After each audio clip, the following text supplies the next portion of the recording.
Hey, Pack. Okay, so June 4th of A Year with Aslan. And the title is Wild Inside.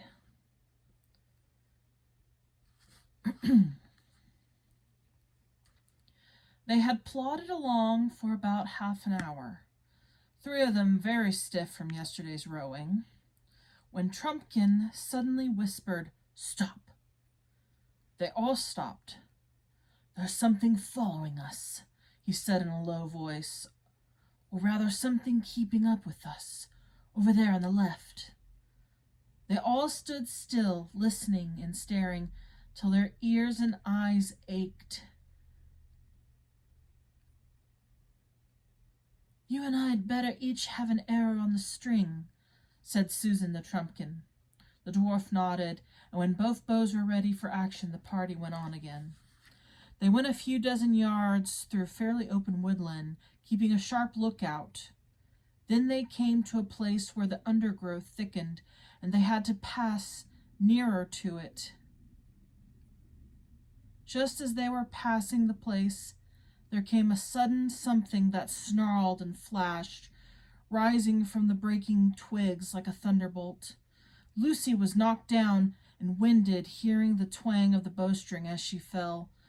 When she was able to take notice of things again, she saw a great grim-looking gray bear lying dead with Trumpkin's arrow in its side. "The DLF beat you in that shooting match, Sue," said Peter with a slightly forced smile. Even he had been shaken by this adventure. I left it too late," said Susan in an embarrassed voice. "I was so afraid it might be, one of our kind of bears, a talking bear." She hated killing things.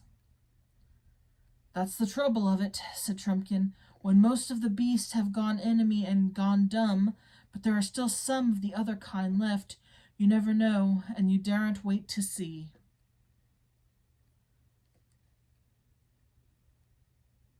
"Poor old Bruin," said Susan. "You don't think he was—" "Not he," said the dwarf. "I saw the face and I heard the snarl.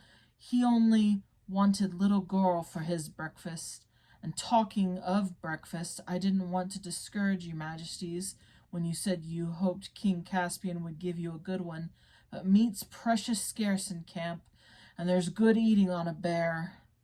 It would be a shame to leave the carcass without taking a bit, and it won't delay us more than half an hour. I dare say you 2 youngsters, kings, I should say, know how to skin a bear?"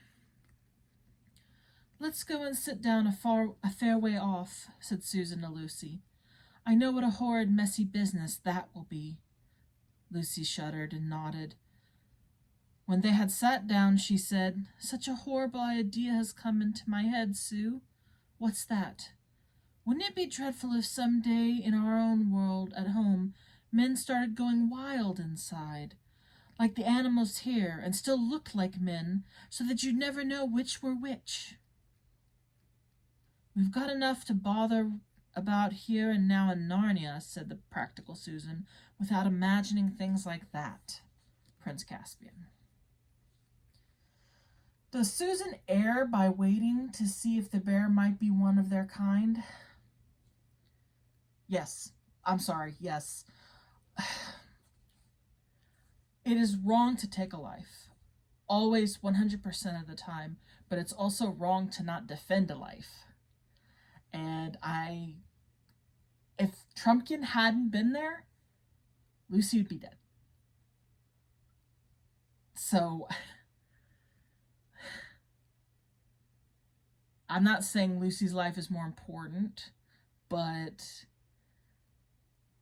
it was a wild animal attacking. And based on the situation, you have to go with the evidence you have and make a choice and live with the consequences of if it's wrong.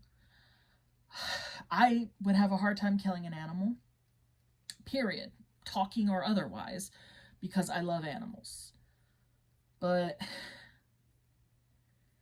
I'm telling you, if an animal was coming after my husband or coming after my mom, I'd kill it. And I would cry, and I would probably be inconsolable for a while, but I'd kill it, because to protect life is just as important as to not take life. And sometimes the two meet, and you have to make a decision, and the aggressor is in the wrong. So I will stop the aggressor to save the one who is being attacked, if that makes sense. What do you think Lucy means by men going wild inside?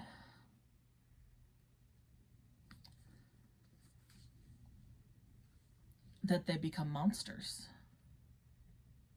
I mean, that's what serial killers and stuff are, is monsters. Like, they're men, women, people who have gone wild inside and don't look at the world the same way. It's prey or play, and not in the nice kind.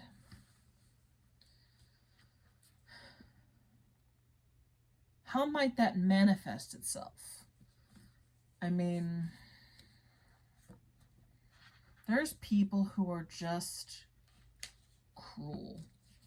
And I'm not going to name names, but let's just say I know people who have experienced the cruelty of people who have a sort of madness in them.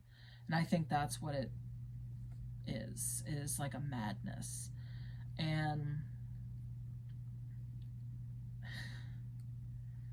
the difference is humans don't kill for food when they kill other humans. They just kill to kill.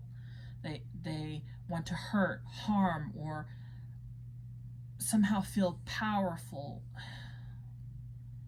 It's horrible is what it is. And the problem is you can't tell them apart. You can't tell the bad people from the good people. And so,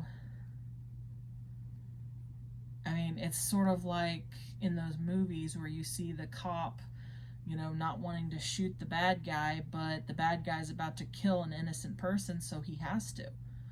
And that's what just happened. That bear was going to kill Lucy. And had someone not done something, it would have been very tragic. And so, sorry, apparently that made me feel a little something there, like, but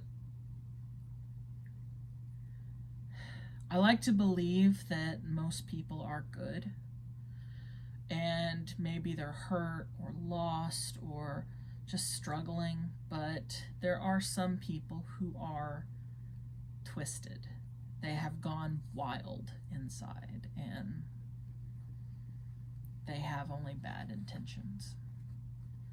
And they'll try and mask them or deceive or whatever, but eventually when they show themselves, they need to be stopped, one way or another. I do think that if it's possible not to kill, we shouldn't, but sometimes there's not an option. It's one life or another. I do believe you should always protect the innocent. So, sorry to leave it on a down note. Gosh. But thank you for watching, and remember to comment, like, subscribe, all the things, and let me know what you think. But until next time, howl at the moon. Bye.